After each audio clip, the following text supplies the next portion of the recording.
Welcome to The Explainer. Today, we are going to tackle one of the biggest challenges for any writer. How do you take that spark, that brilliant idea for a novel, and turn it into a fully structured story that actually holds together?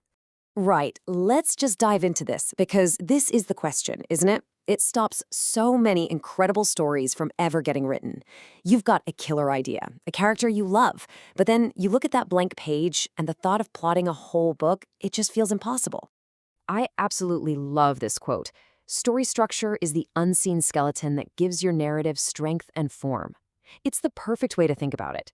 It's like the blueprint for a house. I mean, sure, you could try building without one, but you're probably going to end up with a wobbly, confusing story that just kind of falls apart in the middle. And that's exactly what a good structure is. It's your story's architect. It's the plan that makes sure your plot flows, your pacing hits just right, and your readers are so hooked they can't put the book down. So here's the crucial thing to get. A framework isn't about boxing you in. It's about preventing that tangled mess you see on the left and building something strong and purposeful like you see on the right. A plan helps you map out those key turning points that really drive the story forward, and most importantly, force your characters to make choices that matter. So the best way to start building this blueprint is to start small. And I mean really small. We're going to build the entire foundation of your story in just one powerful sentence. This little formula is like the first stress test for your idea.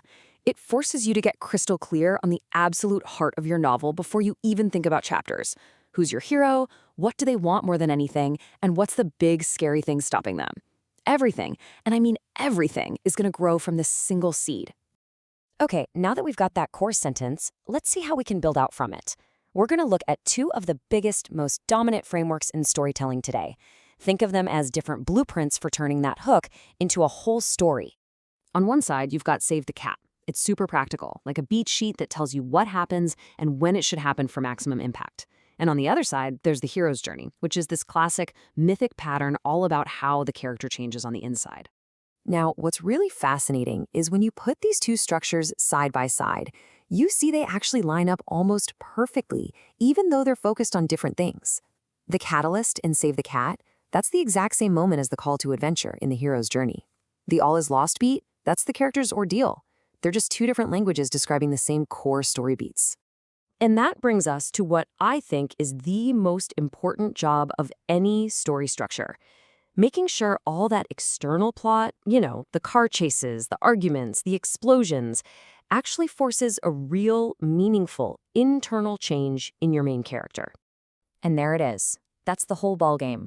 A story is about transformation.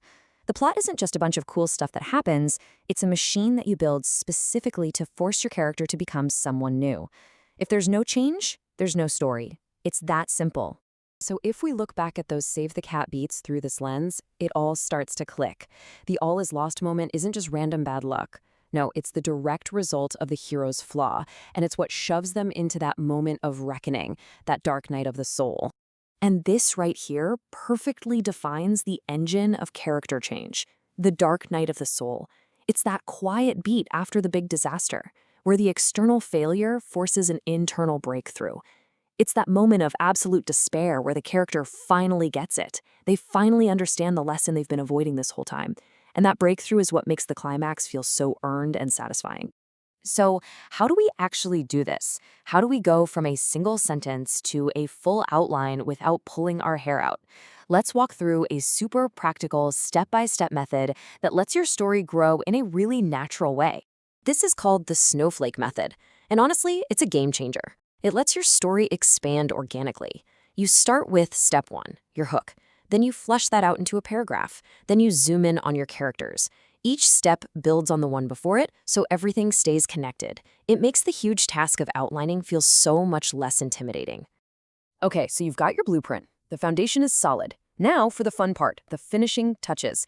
This is the stuff that turns a solid structure into a story that readers physically cannot put down. Let's make this thing come alive. First up, your structure has to deliver on the promise of the premise. What does that mean?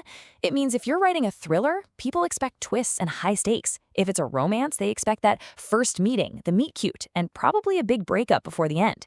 Your structure needs to embrace these key moments to give your readers the emotional ride they came for.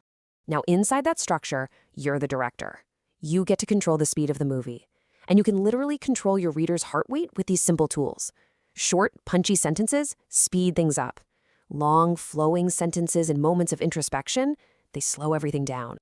You can feel it, right? When the sentences get longer, more descriptive, it's like an invitation to the reader to just pause, take a breath, and soak in the atmosphere or the emotional weight of a scene. It's perfect for those quiet, reflective moments. Now, what about speed? Well, it's tricky. A sentence like, "I got myself a glass of water," is fast because it just tells you what happened and moves on. But look at that second example. Breaking down every single tiny action into its own short sentence actually stretches time. It slows the moment down and builds incredible suspense. So the key is deciding which details you show and which you skip. This is so important to remember. All these frameworks, they're meant to be flexible guides, not a rigid paint-by-numbers kit. Use them as a diagnostic tool. Use them to ask questions about your story.